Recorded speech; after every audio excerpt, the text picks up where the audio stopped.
ಸ್ವಾಗತ GK quiz guide ಕೆ channel. ನೀವು ನಮ್ಮ ಚಾನೆಲ್ಗೆ ಹೊಸಬರಾಗಿದ್ರೆ ದಯವಿಟ್ಟು ಸಬ್ಸ್ಕ್ರೈಬ್ ಮಾಡಿಕೊಳ್ಳಿ. ಬನ್ನಿ ಮೊದಲನೇ ಪ್ರಶ್ನೆ ನೋಡೋಣ. ಏನು ಮಾಡುವುದರಿಂದ ಮೆದುಳಿನ ಸ್ಟ್ರೋಕ್ ಆಗುವ ಸಾಧ್ಯತೆ ಹೆಚ್ಚು? ಆಪ್ಷನ್ ಎ ಸಿಹಿ ಸೇವನೆ, ಬಿ ಅತಿಯಾದ ನಿದ್ದೆ, ಸಿ ಮೂತ್ರ ತಡೆ, ಡಿ ಮೇಲಿನ ಎಲ್ಲವೂ.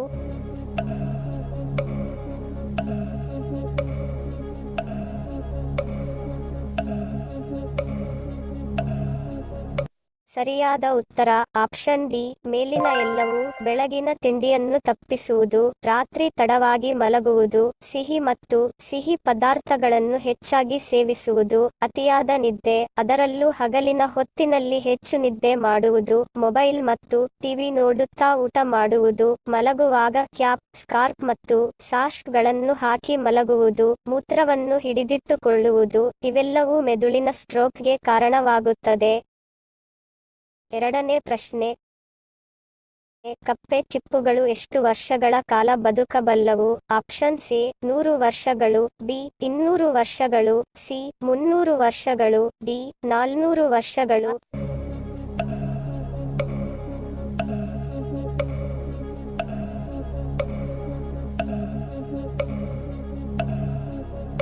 ಸರಿಯಾದ ಉತ್ತರ ಆಪ್ಷನ್ ಡಿ 400 ವರ್ಷಗಳು. ಕಪ್ಪೆ ಚಿಪ್ಪುಗಳು 400 ವರ್ಷಗಳು ಬದುಕಬಲ್ಲವು. ಮೂರನೇ ಪ್ರಶ್ನೆ.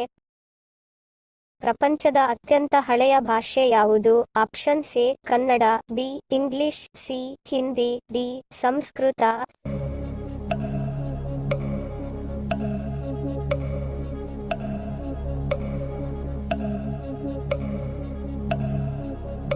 ಸರಿಯಾದ ಉತ್ತರ ಆಪ್ಷನ್ ಡಿ ಸಂಸ್ಕೃತ.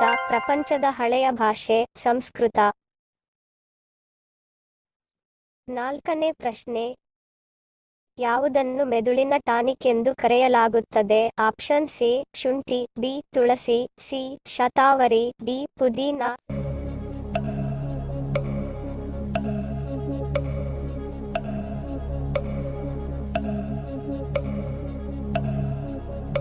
ಸರಿಯಾದ ಉತ್ತರ ಆಪ್ಷನ್ ಡಿ ಪುದೀನ. ಪುದೀನ ಎಲೆಗಳ ಸೇವನೆಯು ಮೆದುಳಿನ ಆರೋಗ್ಯವನ್ನು ಹೆಚ್ಚಿಸಲು ಸಹಾಯ ಮಾಡುತ್ತದೆ. ಇದನ್ನು ಮೆದುಳಿನ ಟಾನಿಕ್ ಎಂದು ಪರಿಗಣಿಸಲಾಗುತ್ತದೆ. ಪುದೀನ ಎಲೆಗಳು ನಮ್ಮ ಜಾಗರೂಕತೆ ಮತ್ತು ಅರಿವಿನ ಕಾರ್ಯವನ್ನು ಹೆಚ್ಚಿಸುತ್ತವೆ. ಪುದೀನ ಸಾರಗಳು ಅಲ್ಝೈಮರ್ನ ರೋಗಲಕ್ಷಣಗಳನ್ನು ಕಡಿಮೆ ಮಾಡಲು ಸಹಾಯ ಮಾಡುತ್ತವೆ ಹಾಗೂ ನಿಯಮಿತ ಸೇವನೆಯು ನೆನಪಿನ ಶಕ್ತಿಯನ್ನು ಸುಧಾರಿಸಲು ಸಹಾಯ ಮಾಡುವುದರ ಜೊತೆಗೆ ಮನಸ್ಸನ್ನು ರಿಫ್ರೆಶ್ ಮಾಡುತ್ತವೆ.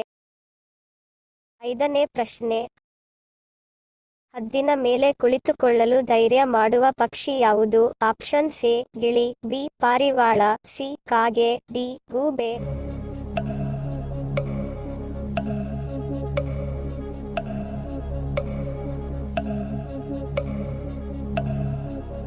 ಸರಿಯಾದ ಉತ್ತರ ಆಪ್ಷನ್ ಸಿ ಕಾಗೆ. ಹದ್ದಿನ ಮೇಲೆ ಕುಳಿತುಕೊಳ್ಳಲು ಧೈರ್ಯ ಮಾಡುವ ಪಕ್ಷಿ ಕಾಗೆ. ಆರನೇ ಪ್ರಶ್ನೆ. ಸೂರ್ಯಕಾಂತಿ ಹೂವನ್ನು ಹೆಚ್ಚು ಬೆಳೆಯುವ ದೇಶ ಯಾವುದು? Option A Thailand, B China, C Bharat, D Ukraine.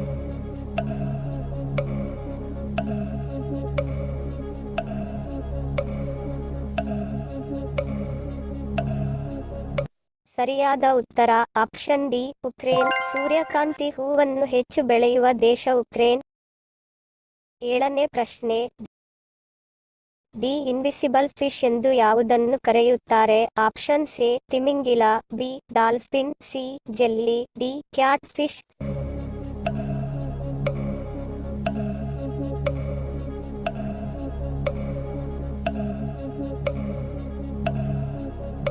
ಸರಿಯಾದ ಉತ್ತರ option C jelly. The invisible jelly fish ಇದು ನೀರಿನಂತೆ ಕಾಣುತ್ತದೆ. ಇದು ಕೋಬ್ರಾಗಿಂತ 100 ಪಟ್ಟು ಅಪಾಯಕಾರಿಯಾಗಿರುತ್ತದೆ. ಎಂಟನೇ ಪ್ರಶ್ನೆ. ಹನುಮನಿಗೆ ಇಚ್ಛಾ ಮೃತ್ಯು ವರ ನೀಡಿದವರು ಯಾರು? ಆಪ್ಷನ್ ಎ ಇಂದ್ರ, ಬಿ ಅಗ್ನಿ, ಸಿ ವಾಯು, ಡಿ ರಾಮ.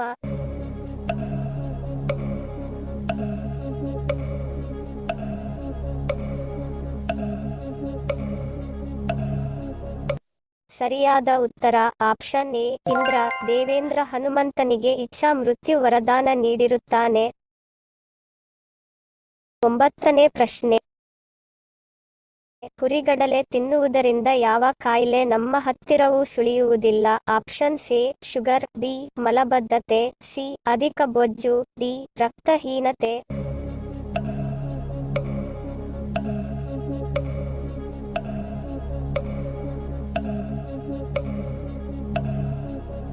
ಸರಿಯಾದ ಉತ್ತರ ಮೇಲಿನ ಎಲ್ಲವೂ. ಮಧುಮೇಹಿಗಳು ತಮ್ಮ ಆಹಾರದಲ್ಲಿ ಹುರಿಗಡಲೆ ಸೇವಿಸಬೇಕು. ಹುರಿಗಡಲೆ ರಕ್ತದಲ್ಲಿನ ಗ್ಲುಕೋಸ್ ಅನ್ನು ಹೀರಿಕೊಳ್ಳುತ್ತದೆ. ಇದು ದೇಹದಲ್ಲಿನ ಸಕ್ಕರೆ ಮಟ್ಟವನ್ನು ನಿಯಂತ್ರಣದಲ್ಲಿಡುತ್ತದೆ. ಹಾಗೂ ಹೊಟ್ಟೆ ಸ್ವಚ್ಛವಾಗಿಲ್ಲದಿದ್ದರೆ ಅಥವಾ ಮಲಬದ್ಧತೆಯ ಸಮಸ್ಯೆಯಿಂದ ನೀವು ತೊಂದರೆಗೆ ಒಳಗಾಗಿದ್ದರೆ ಹುರಿಗಡಲೆ ಮೆಡಿಸಿನ್ ಆಗಿ ಕೆಲಸ ಮಾಡುತ್ತದೆ. ಹುರಿಗಡಲೆಯಲ್ಲಿ ಹೇರಳವಾದ ನಾರಿನಾಂಶವಿದ್ದು ಇದು ಹೊಟ್ಟೆಯ ಸಮಸ್ಯೆಗಳಿಗೆ ಪರಿಹಾರವನ್ನು ನೀಡುತ್ತದೆ. ಹುರಿಗಡಲೆಯಲ್ಲಿ ಕಬ್ಬಿಣವು ಹೇರಳವಾಗಿ ಕಂಡು ಬರುವುದರಿಂದ ದೇಹದಲ್ಲಿ ರಕ್ತದ ಕೊರತೆ ಇದ್ದರೆ ಪ್ರತಿದಿನ ಒಂದು ಹಿಡಿ ಹುರಿಗಡಲೆ ತಿನ್ನಿ. ಇದನ್ನು ಸೇವಿಸುವುದರಿಂದ ದೇಹದಲ್ಲಿ ಹಿಮೋಗ್ಲೋಬಿನ್ ಪ್ರಮಾಣ ಹೆಚ್ಚುತ್ತದೆ ಮತ್ತು ರಕ್ತಹೀನತೆ ಕಡಿಮೆ ಆಗುತ್ತದೆ. ಹಾಗೆಯೇ ಹುರಿಗಡಲೆಯಲ್ಲಿ ಸಾಕಷ್ಟು ಪ್ರಮಾಣದ ಫೈಬರ್ ಕಂಡು ಬರುವುದರಿಂದ ಇದು ಹಸಿವು ಕಡಿಮೆ ಮಾಡುತ್ತದೆ. ಹಾಗಾಗಿ ಅತಿಯಾಗಿ ತಿನ್ನುವುದನ್ನು ತಡೆಯುತ್ತದೆ. ಇದು ದೇಹದ ತೂಕ ಹೆಚ್ಚಿಸಲು ಅವಕಾಶ ಮಾಡುವುದಿಲ್ಲ. ಜೊತೆಗೆ ನಿಮ್ಮ ದೇಹದ ಬೊಜ್ಜು ಕಡಿಮೆ ಮಾಡಲು ಸಹಾಯ ಮಾಡುತ್ತದೆ. 10ನೇ ಪ್ರಶ್ನೆ. ಮಾನವನ ದೇಹದಲ್ಲಿ ತಾಪ ನಿಯಂತ್ರಕ ಯಾವುದು? ಆಪ್ಷನ್ ಎ ರಕ್ತ, ಬಿ ನೀರು, ಸಿ ಜೊಲ್ಲು, ಡಿ ಬಿಳಿ ರಕ್ತ ಕಣ.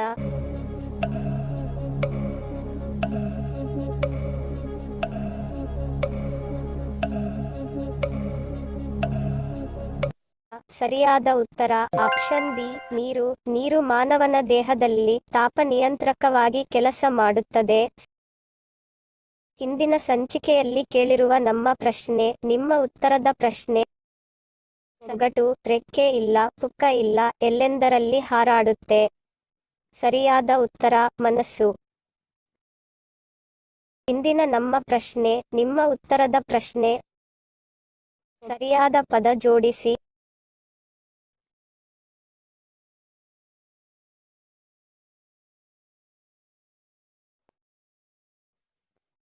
ಉತ್ತರ ಗೊತ್ತಿದ್ದರೆ ಕಮೆಂಟ್ ಮಾಡಿ ತಿಳಿಸಿ. ಸರಿ ಉತ್ತರ ಮತ್ತು ಸರಿ ಉತ್ತರ ಕೊಟ್ಟವರ ಹೆಸರನ್ನು ಮುಂದಿನ ಸಂಚಿಕೆಯಲ್ಲಿ ತಿಳಿಸುತ್ತೇನೆ.